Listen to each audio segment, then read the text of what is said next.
नमस्कार, मैं हूं आशीष चित्रांशी और आप देख रहे हैं the news launcher. Iran Israel युद्ध के लेटेस्ट अपडेट इस वक्त 4 खबरों के साथ।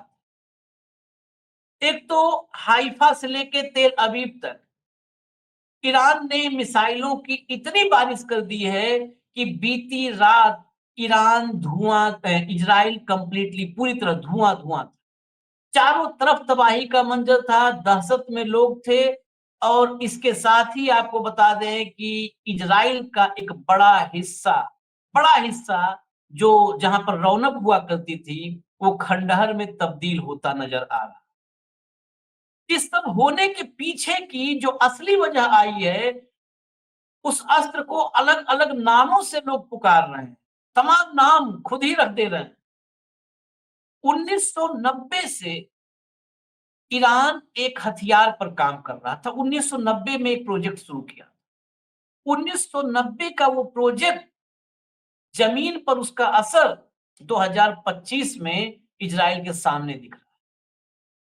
वो हथियार निकाला है, वो ब्रह्मास्त्र निकाला है, जिसके सामने इजराइल का कंप्लीट डिफेंस सिस्टम कोलैप्स कर गया है।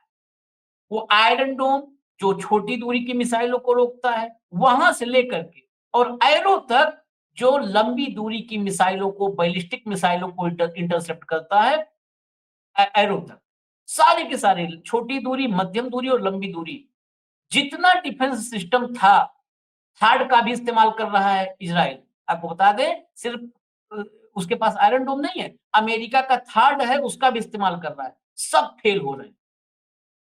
तेल अवीव और हाइफा ये दो सबसे बड़े शहर हैं, और ये दो शहर तबाह होने का मतलब है कि पूरी तरह का ईरान की आर्थिक गतिविधियां ठप हो जाएंगी।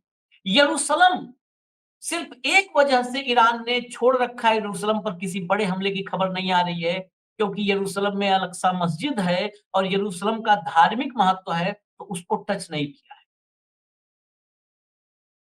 और इस पूरे घटनाक्रम के बीच जो और बड़ी खबर है, मैं बयान भी सुनाऊंगा पुतिन का आपको। पुतिन ने इस वक्त ये ऐलान किया है कि हम ईरान के साथ खड़े हैं, डट कर खड़े हैं, और ईरान के न्यूक्लियर प्रोग्राम में हम साथ रहेंगे। ये कहा है, न्यूक्लियर प्रोग्राम के खिलाफ ये जंग है और न्यूक्लियर प्रोग्राम में साथ रहेंगे, पुतिन ने ऐलान कर दिया। साथ ही सबसे लेटेस्ट अपडेट जो है वो है यूएन में, संयुक्त राष्ट्र सुरक्षा परिषद, यूएन सिक्योरिटी काउंसिल में चीन ने इजराइल का नाम लेकर के बहुत, मतलब बहुत कड़ी चेतावनी, चेतावनी क्या कहें, कहा है कि रेड लाइन क्रॉस नहीं करना। वो रेड लाइन ऐसा नहीं है कि लक्ष्मण रेखा टाइप कोई निशान बनाया गया। वो रेड लाइन का मतलब कि अब एक जो काल्पनिक रूप से होता है मर्यादाएं, ये मर्यादा लांघोगे तब दिक्कत हो जाएगी। इसी बीच एयरपोर्ट से बड़बोले ट्रंप ने कहा है कि इजराइल को हम युद्ध से रोकेंगे नहीं, क्योंकि जीतने वालों को रोका नहीं जाता है, जो जीत रहा होता है उसको नहीं रोकते हैं। अब ये ट्रंप जैसा कंफ्यूज आदमी इस ब्रह्मांड में कोई मिलेगा? एक तरफ नेतन्याहू को कहता है कि तुम कुछ नहीं कर पाओगे, और एक तरफ कहता है मैं रोकूंगा नहीं क्योंकि इजराइल जीत रहा है। लाइए भाव को, ये 5 खबरें हो गई हैं लेटेस्ट अपडेट के साथ। स्वागत है। सीधा मैं पहली उन्नीस खबर दिखा दूं, पहली 2 खबरें, 2 खबरों के बाद आपसे पहला सवाल। लाइए फटाफट खबर लाइए, न्यूज लाइए। धुआं धुआं इजराइल, ईरान ने की बारूदी बौछार, इमारतें जो है वो खंडहर में तब्दील हो चुकी हैं। सबसे महत्वपूर्ण खबर यही है।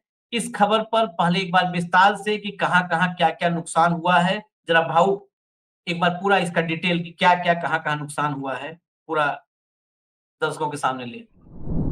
आशीष जी, जी, उसके पहले जी। हाँ, मैं आज दर्शकों को एक रिक्वेस्ट करना चाहता हूँ।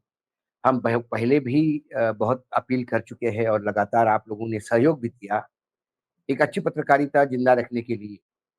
और जिस हिसाब से भारत सरकार के नए-नए कानून आ रहे हैं, उससे पता नहीं कल क्या होगा। इसके लिए हमने सहयोग माँगा है।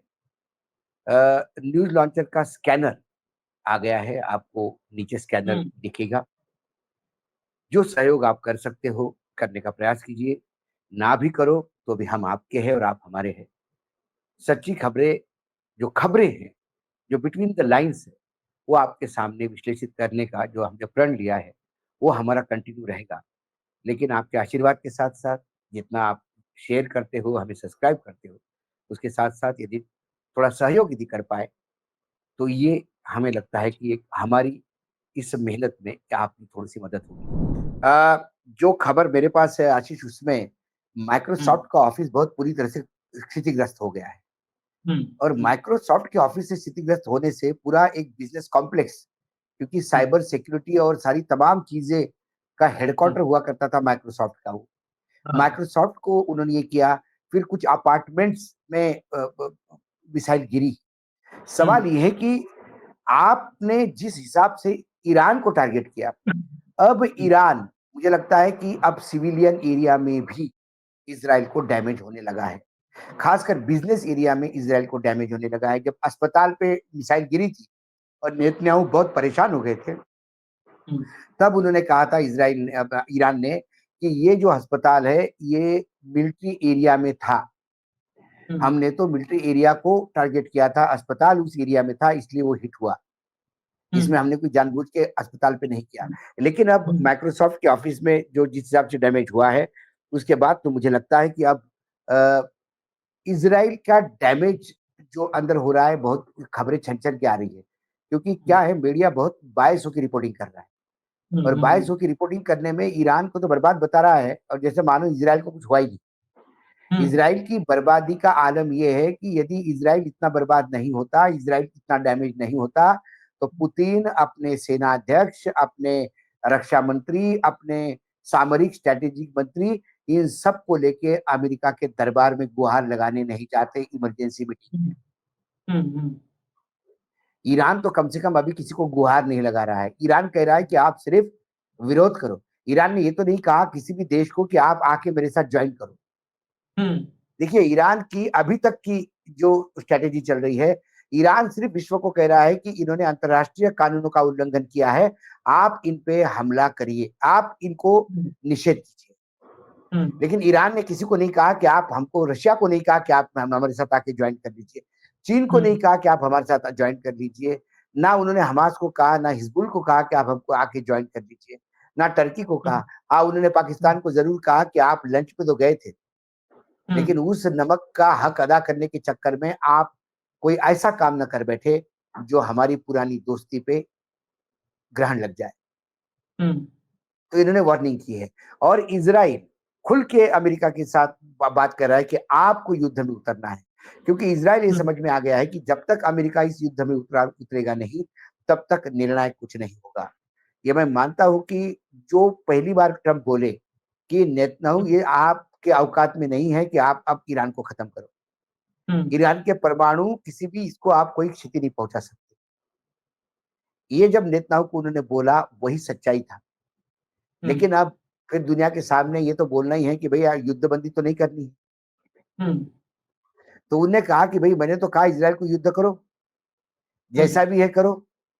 15 दिन तक का तो उन्होंने टाइम माँगा है, 15 दिन तक तो वो भी तमाशा देखेंगे। हुँ, लेकिन 15 दिन के बाद वो क्या करेंगे? क्योंकि उन्होंने 15 दिन की डेडलाइन दी है, तो फिर इधर चाइना भी है, रशिया भी है, नॉर्थ कोरिया भी है।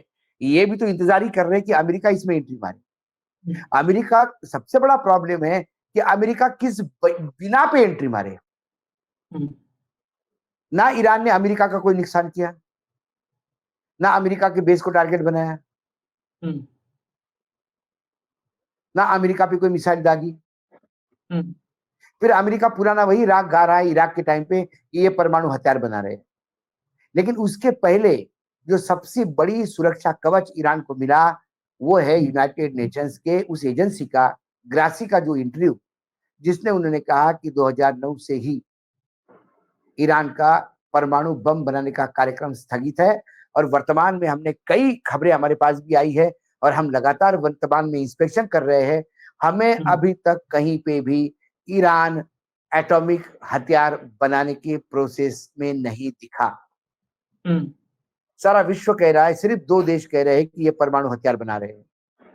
उसमें से एक देश 2098 से सप्ताह-सप्ताह का टाइम दे रहा है और अमेरिका वैसा ही कह रहा है जैसा इन्होंने इराक में बायोलॉजिकल और केमिकल वेपन छोड़े थे। हुँ, तो अब दोनों देश बहुत वीक पोजीशन पे है, और जिस हिसाब से ईरान ने आक्रामकता दिखाई, जो भूतो न भविष्यति, इनको कभी सोचा ही नहीं था इन्होंने। आप सोचते हो मैं ना, ये बिल्कुल पालतू कुत्ता है, इसके गले पे भी हाथ ला दो, कभी एक आध बार धीरे से मुंह पे चपके भी मार दो तो कोई कोई करेगा। उन्होंने प्यार से, मतलब जरा सा थोड़ा उसका हड़काया, और जो वो शेर बन के टूट पड़ा इन पे। तो अब इनको समझ में नहीं आ रहा है कि करे तो क्या करे। मतलब अब मुझे बताइए, युद्ध बंदी सब चाहते हैं आशीष, हम्म सबके गले में आ गई है, और ये कहते हैं कि भाई इजराइल जीत रहा तो मैं क्यों रोकूं। और जब हम्म इजराइल जीत ही रहा है तो तुमको आने की जरूरत क्या है। जब इजराइल जीत ही रहा है तो तुमको आर्मी को तैयार होने की जरूरत क्या है। इजराइल जीत हाँ, ही रहा है तो फिर 15 दिन में मैं आऊंगा, 15 दिन का टाइम दूंगा, ये बोलने की जरूरत क्या है। ये मैं जब मैं इजराइल अभी जीत ही रहा है तो आपको तो बढ़िया खाना खा के चादर ओढ़ के सो जाना चाहिए। इफ हाँ, Israel is winning the war, why the hell America is uncomfortable. बुखार चढ़ा हुआ कह रहे हैं कि इजराइल जीत रहा है। मैं आपको खबर दिखाऊं सबसे महत्वपूर्ण, जो जो है गालसी ने क्या कहा, और बाकी सबसे बड़ी ताकत जो निकल करके आया है वो गुप्त हथियार, जो अब तक इस्तेमाल नहीं किया था, सजील मिसाइल है।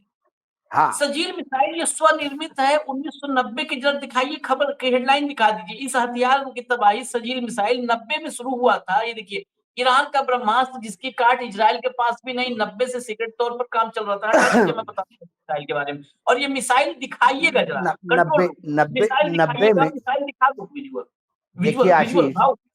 इस मिसाइल का ये जो ऑपरेशन है, उस प्रोजेक्ट का नाम भी जलजला है। हम्म हम्म हम्म जलजला का मायना भूकंप, हम्म भूचाल। हम्म ये गिरेगा तो भूकंप आएगा। हम्म 2000 से 2500 किलोमीटर का रेंज है। कई यूरोपियन हाँ देश भी इस मद में आते हैं, हाँ ईरान से। हाँ और ये ऐसा मिसाइल है, ऐसा है कि जो न्यूक्लियर वॉरहेड भी लेके जाता है। 600 से हाँ 700 केजी सामग्री, स्फोटक सामग्री लोड कर सकता है। खुद का अपना इसका ईंधन है जिसपे वो चलता है, स्वयं चलित है। हम्म और दुनिया का कोई भी इंटरसेप्टर इसको इंटरसेप्ट नहीं कर सकता। ये रशिया के एक ऐसे ही मिसाइल से इसकी तुलना की जाती है।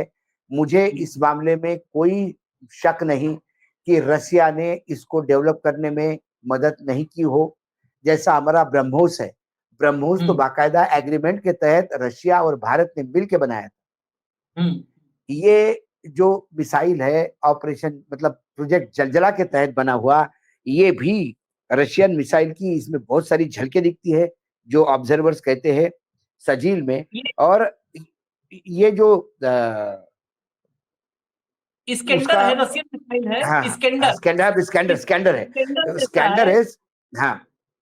और ये सटीकता इसकी इतनी है कि इसका जो टारगेट है उसके 10 मीटर के एरिया में हिट करता है। हाँ, 10 मीटर। मतलब आपने यदि एक बिल्डिंग बताई तो उसके आगे पीछे 10 मीटर होगा ये। हम्म हम्म और 10 मीटर में विस्फोट कितना होता है कि भूचाल आ जाता है, वो बिल्डिंग गिरना तय है। हम्म कहा ना मैंने कि इन्होंने अभी सिर्फ ये कह रहे थे, जो ईरान से जो खबरें आ रही थी तो वो कह रहे थे कि ईरान ने तो अभी अपना 30% कैपेसिटी ही ऑपरेट किया है, हम्म 70% वो इंतजार में है। हम्म और मुझे लगता है 70% वो इंतजार में है कि अमेरिका भी उतरे तो क्या किया जाएगा। हम्म क्योंकि अमेरिका उतरा तो ये विश्व युद्ध की तरफ जाएगा।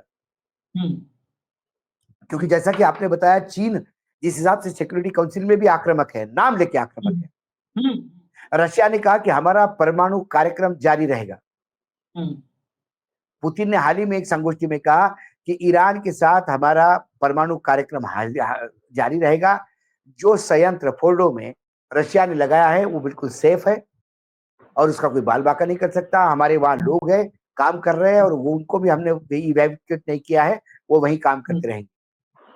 उन्होंने कहा कि रशिया के बारे में लोग जो कहते हैं कि रशिया एक अच्छा सहयोगी नहीं हो सकता, ये हमारे बारे में भ्रामक प्रचार फैला रहे हैं कुछ हमारे दुश्मन। हम्म उन्हें कहा कि रशिया से ज्यादा भरोसेमंद दोस्त कोई नहीं। चीन हम्म की हमारी 30 साल के लिए एग्रीमेंट है, सामरिक एग्रीमेंट। हम्म ये बार बार चीन का साथ अपना जो कनेक्शन दिखा रहा है रशिया, तो रशिया हम्म ये विश्व को बताने का प्रयास कर रहा है कि रशिया, चीन और नॉर्थ कोरिया एक ऐसा घातक कॉकटेल होगा ये ऐसा घातक विष होगा, कौन शिव इसको कंठ में धारण करेगा? सवाल ये है। ये मैं तो आपको कुल थोड़ा तबाही की तस्वीरें आ गई है लेटेस्ट में, इसीलिए लगातार जब हम लोग दिखाते हैं तो कोशिश रहती है कि लेटेस्ट रहे। जरा एक और खबर बता दूं, ईरान और इजराइल में, इजराइल की स्थिति आप समझिए। हाइफा शहर जिसकी हम लोग बार बार चर्चा करते हैं, हाइफा वही है जहां पे बंदरगाह जर्डानी का है। हाइफा पूरी तरह खंडहर में तब्दील हो गया है। अब जो वॉर में एक दूसरा होता है प्रोपेगेंडा वॉर, जहां पर आप फंसाने की कोशिश करते हैं, इजराइल वहां पर आ रहा है, इसका मतलब कि रणभूमि में वो पिट रहा है। आज एक लेटेस्ट खबर जो बता रहा हूं, हाइफा पर ईरान के हमले पर इजराइल की तरफ से ऑफिशियल स्टेटमेंट आया है कि हाइफा में एक मस्जिद पर हमला किया ईरान। ये इजराइल का स्टेटमेंट। अगर इजराइल ये कह रहा है कि ईरान ने मस्जिद पर हमला किया है, इसका मतलब अब इजराइल, उसके पास कोई चारा नहीं है। मस्जिद के नाम पर वो मिडिल ईस्ट के इस्लामिक कंट्रीज के जरिए एक नया, मतलब एक प्रोपेगेंडा के जरिए एक प्रेशर बिल्ड करना चाहता है कि यार देखो, ईरान तो मस्जिद भी नहीं छोड़ रहा। ये उस प्रोपेगेंडा के रास्ते पे जा रहा है। हाइफा की तस्वीरें कुछ आई हैं, कुछ वहां पर तबाही की तस्वीरें देखिए जरा।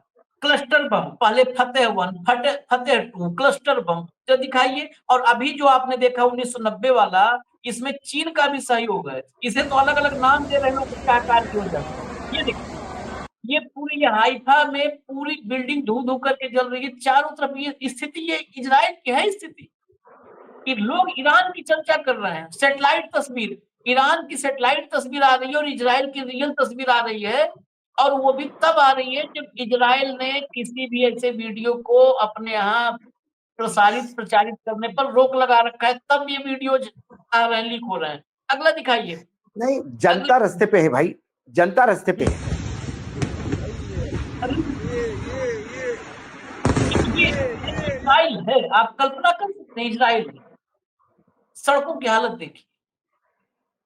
अगर ऑडियो खोलते तो हर आदमी इधर उधर आवाज और चारों तरफ भागता, जिधर है उधर धमाके की आवाज आ रही है। वो देश है जिसको कहा जाता था कि वो एक पूरे के पूरे ऐसे कवच में सुरक्षित है कि वो कहीं वहां से किसी पर भी वार कर दे, लेकिन उस कवच के भीतर कोई घुस नहीं सकता, कोई छेद नहीं कर सकता। टिप्पणियां कर रहे हैं। जो अभी बम हमने दिखाया जो है, उसमें सजील, उस सजील के आकार, उसमें एक और खूबी है, वो हवा में ही ट्रेजेक्ट्री चेंज करता है। हवा में हाँ। ट्रेजेक्ट्री चेंज कर देता है, अपना रास्ता बदलता है। उसका आकार देख करके लोग उसको शुक्राणु बम कह रहे हैं। और तमाम जो है जोक्स और कमेंट्स सोशल मीडिया पर बाढ़ है ऐसे युद्ध को लेकर के भी। क्योंकि जो दावे थे आज तक, जो कभी दुनिया ने नहीं देखा था कि इजराइल को ऐसा कोई कर सकता है खंडहर में तब्दील, वो हो रहा है। आगे आगे चलिए। जो भाऊ ने चर्चा की जो है अभी पुतिन की, पुतिन ने सेंट पीटर्सबर्ग में अंतरराष्ट्रीय आर्थिक मंच के जो है फोरम में, प्लेटफॉर्म पर ये बात कही है। वो हेडलाइन दिखाई और ट्रंप, पुतिन को सुनवाइए। ये इजराइल, ये तो खामनेई, ठीक है, इसको भी रखिए। खामनेई ने ये ऐलान कर दिया है कि अब कहीं कोई समझौते जैसी गुंजाइश नहीं है। बिना शर्त इजराइल को रोकना होगा, बिना शर्त इजराइल रुकेगा तब हम रुकेंगे। और वही बात उन्होंने कहा कि इजराइल अपने कर्मों का फल भुगत रहा है। इजराइल अपने कर्मों का फल भुगत रहा है, इसका मतलब समझिए इजराइल में क्या हो रहा है। ईरान के साथ परमाणु सहयोग जारी रहेगा, मिडिल ईस्ट संकट पर बोले पुतिन, कहा रूस एक भरोसेमंद साझेदार। चलाइए जरा पुतिन की बाइट चलाइए, इसके बाद ट्रंप चलाएंगे, पुतिन चलाइए। Relations between Russia and Iran. We support Iran in its struggle for its legitimate interests, including the interests with respect to peaceful uses of the atomic energy. And this has always been our position. This is our principled position, including in this conflict. It has never changed. And those who claim that we should have done more, well, what more? ये वो अपने local language में ही Putin हमेशा बोलते हैं, उसका English अनुवाद था, नहीं तो बहुत सारे लोग कहेंगे कि देखिए मुंह तो अलग चल रहा था, बोल अलग रहे थे, इसलिए क्लियर कर दे। ट्रंप को सुनवा दीजिए, ट्रंप को सुनवाइए, तब चले भाव के पास। ट्रंप को Mr. President, the Iranian foreign minister this afternoon said if the U.S. is serious about negotiations, that you would call up Israel and request that they stop their airstrikes. Will you make that request? Well, I think it's very hard to make that request right now. If somebody's winning, it's a little bit harder to do than if somebody's losing. But we're ready, willing, and able, and we've been speaking to Iran, and we'll see what happens. ये आदमी कई बार समझ में नहीं आता कि comedian है क्या है कि अभी एक तरफ कहा कि तुम कुछ नहीं कर पाओगे फोर्डो में, दूसरी तरफ कह रहा है कि जो जीत रहा है उसको क्या मदद करना है, उसको कोई मदद करने की जरूरत नहीं है। तीसरी तरफ पुतिन ने एकदम साफ साफ कह दिया है। पुतिन ने असल में सबसे बड़ी बात जो है, एक शहर है बुशहर, बुशहर में जो रिएक्टर है, परमाणु ऊर्जा संयंत्र है, वो रसिया ने ही वहां पर 2 रिएक्टर्स लगाए हैं। रसियन साइंटिस्ट बुशहर के रिएक्टर में मौजूद हैं और रूस ने बड़ा स्पष्ट कहा है, इराक पर भी अभी अटैक किया इजराइल ने, लेकिन रूस ने कहा है कि बुशहर पे कुछ मत करना, हमारे साइंटिस्ट वहां पर हैं, उनको नुकसान नहीं होना चाहिए। इसके साथ ही ये साफ किया है, क्योंकि कई जगहों पर ये खबर चल रही थी, जो प्रोपेगेंडा ब्रिगेड, कि रूस ने अपने वैज्ञानिकों को हटा लिया है ईरान से। नहीं ये साफ कर दिया कि ना, हमारे वैज्ञानिक वही है और हम साथ काम कर रहे हैं। तुम लोग मिसाइल विसाइल गिराते और रहो, हाँ, हम जारी है। न्यूक्लियर प्रोग्राम फॉर पीस, शांति के लिए न्यूक्लियर का उपयोग, इस कार्यक्रम में ईरान के साथ रशिया का जो मतलब जो दोस्ती है वो कंटिन्यू रहेगी आने वाले समय में भी। हम्म, और रशिया बार बार कह रहा है कि जो प्रोजेक्ट हमने लगाए हैं वो परमाणु बिजली घर है, ना कि बम बनाने वाले। यूनाइटेड नेशंस की एजेंसियां कह रही है कि ईरान परमाणु का उपयोग बिजली के लिए कर रहा है, ना कि हथियार बनाने के लिए। सिर्फ इजराइल को ही परमाणु बम दिखाई देता है ईरान में। अमेरिका को दिखाई देता है परमाणु बम, क्योंकि अमेरिका का आईसाइट इतना खराब है। इस अमेरिका को पता नहीं कौन से चश्मे से देखा, जो उनको सद्दाम हुसैन केमिकल और बायोलॉजिकल वेपन बनाते हुए दिखा रहा था। और पूरे युद्ध के बाद कुछ नहीं मिला, तो वो तो वहां तो निर्लज्जता का बड़ा पर्व चल रहा है अमेरिका में। ब्रिटेन ने कम से कम थोड़ी इंसानियत दिखा के माफी मांग ली इराक के लोगों से कि हमारे से गलती हो गई कि हम अमेरिका के साथ युद्ध में आपके खिलाफ खड़े हो गए, जबकि आपके यहाँ कोई ऐसा केमिकल वेपन या बायोलॉजिकल वेपन नहीं था। लेकिन पूरे विश्व को, अपने सारे साथियों को इराक के खिलाफ उतार के अमेरिका ने अपना उल्लू सीधा कर लिया, ऑयल फील्ड पे कब्जा कर लिया। बाकी लोगों को क्या मिला, यूके से लेके बाकी तमाम जो लोग अमेरिका के साथ, क्योंकि अमेरिका क्या करता है, जैसे देखिए ये सब ये नया नहीं है विश्व के लिए, मतलब हमारे लिए नया नहीं है। हमारे यहाँ नेता नहीं है, हमारे नेता चुनाव किस लिए लड़ते हैं? किसानों का, गरीबों का, दलितों का, पिछड़ों का, आदिवासियों का उत्थान करने के लिए चुनाव इसीलिए लड़ा जाता है ना। और जैसे ही चुनाव जीतते हैं, उत्थान उनका होता है, उनके ससुराल पक्ष का होता है, बेटों का, भतीजों का, उनके पार्टी का। किसान वही के वही, आदिवासी वही के वही, जो भी वो बढ़े हैं वो अपने बलबूते पे बढ़े। इसलिए अमेरिका जब उसको कुछ स्वार्थ है तो पूरे विश्व का चिंता का विषय बना के युद्ध में सबको घुसर देता है। और युद्ध जीतने के बाद अपना अपना प्रॉफिट लेके साइड को हो जाता है, और बाकी से बिल्कुल सेंसलेस। कल यदि ईरान में कुछ मिला भी नहीं, सपोज युद्ध भयंकर हुआ, ईरान नेस्तनाबूत हुआ, हार गया, और उसके बाद कुछ नहीं मिला, तो ये जवाबदेही किसके प्रति है? किसी के प्रति नहीं है।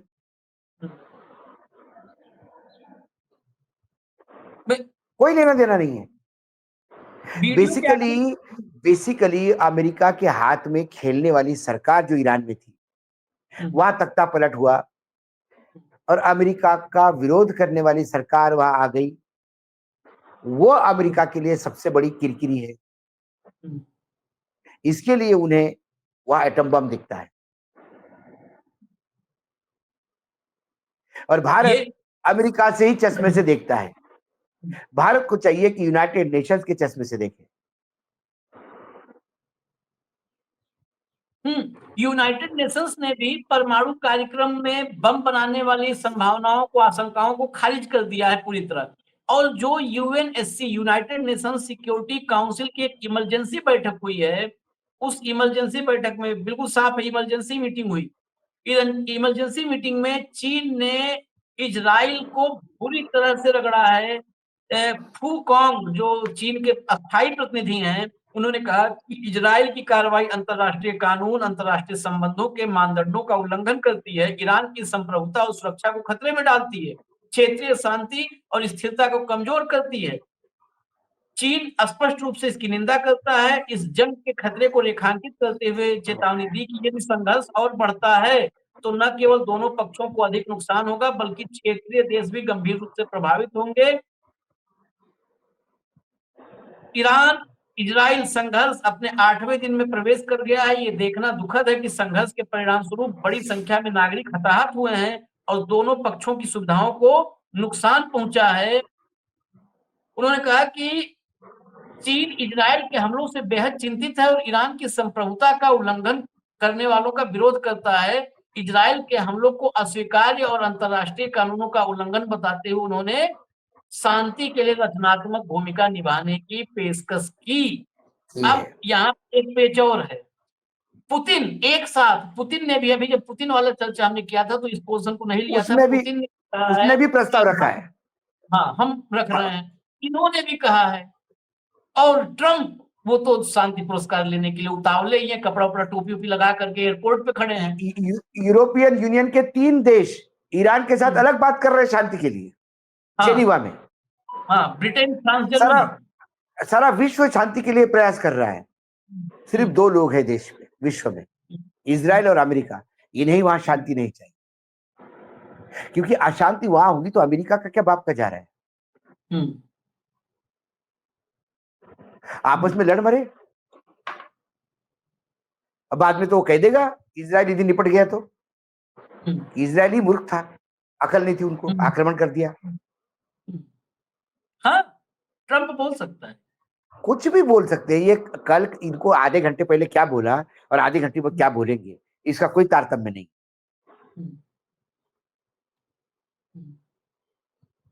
कोई रणनीति नहीं है, कोई फिलॉसफी नहीं है, कोई नैतिकता नहीं। समय समय पे समय देख के बोलते हैं। तो इनका जो वो जो शांति नोबेल वाला है, उस पूरे शांति नोबेल के प्रयास को अकेला ईरान इजराइल युद्ध पलीता लगा रहेगा।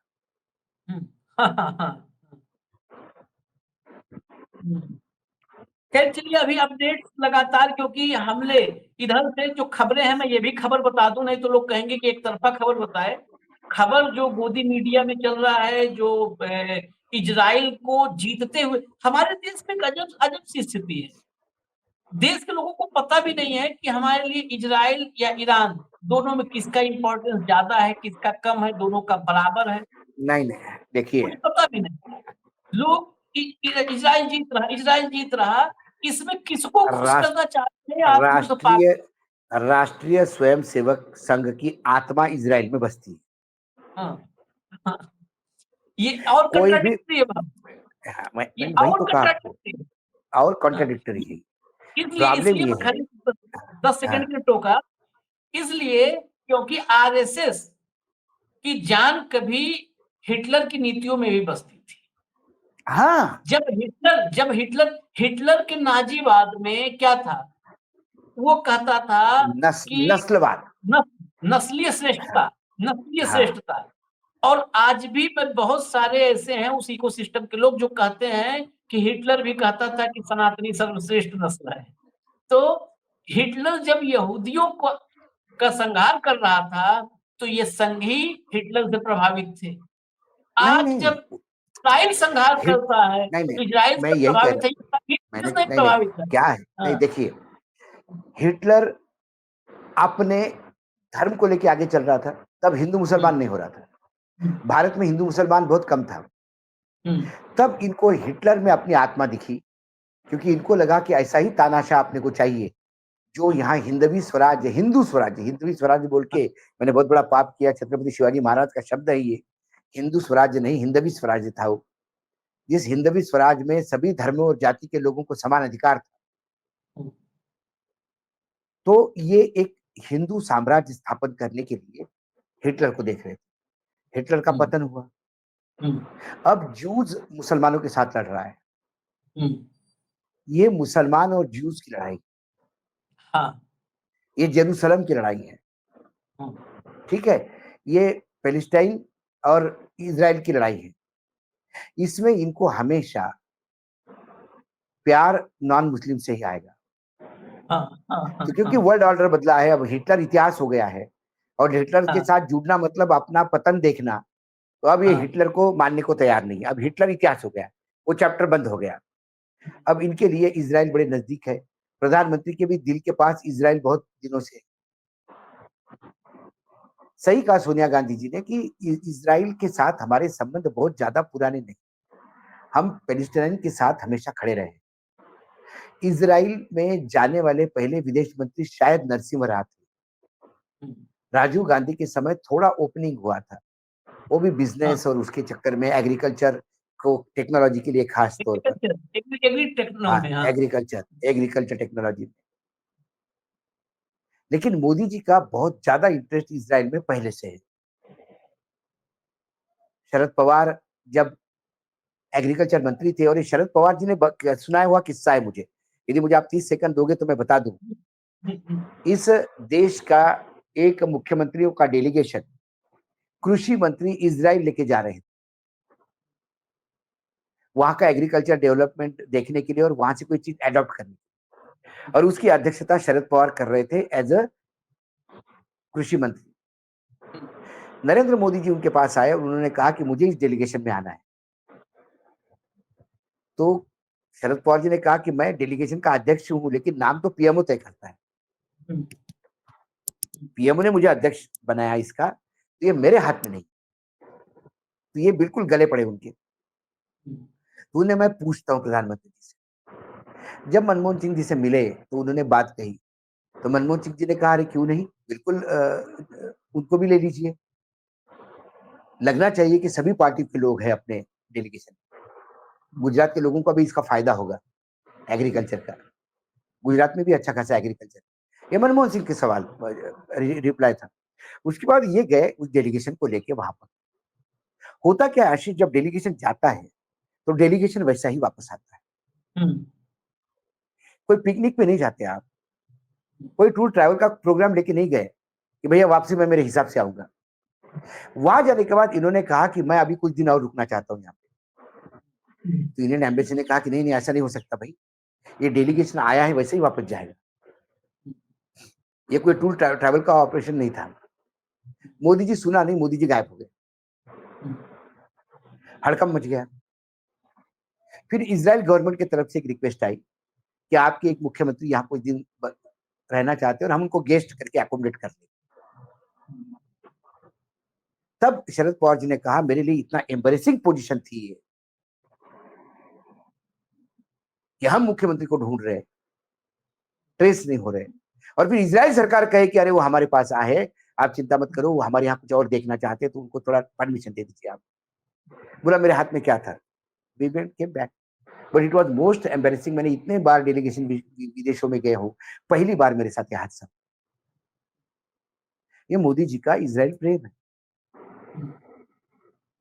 मैंने कहा ना, व्यक्तिगत दोनों जगह ऐसे नेता आए हैं अमेरिका में और भारत में, जो व्यक्तिगत स्वार्थ के लिए देश को कहां बेचाएंगे पता नहीं। इनका अडानी में स्वार्थ है, इनका व्यक्तिगत लाइकिंग चीन के लिए था, जो चीन में जाते थे बार बार, प्राइम मिनिस्टर थे तब भी, और जयशंकर तब चीन में ही थे। तब चीन में थे। ये रिश्ता पुराना है, सब पुराना इसीलिए है। तो। और ऐसा ही रिश्ता इनका इजराइल के साथ पुराना है। तुम अपने रिश्ते निभाओ, तुम अडानी, गौतम अडानी के लिए रिश्ते निभाओ, कभी कभी इस देश के लिए भी रिश्ते निभाओ कि इस देश के प्रधानमंत्री हैं आप। भाषण तो दे रहे हैं देश के लिए, भाषण दे रहे पर्याप्त है। उसी नहीं, 5 किलो राशन और भरपेट और भाषण। भरपेट खुमार में रहने के लिए भाषण। जनता खुश है, ठीक है, सब अच्छा चल रहा है, जनता खुश है। खैर, हम फिर लेके आएंगे अपडेट्स जो भी होंगे। अभी तक के जो अपडेट थे हमने आपको दे दिए हैं। हमें इजाजत दीजिए, न्यूज लॉन्चर आप लोग देखते रहिए, निवेदन है आपसे। धन्यवाद भाऊ, बहुत बहुत धन्यवाद। नमस्कार।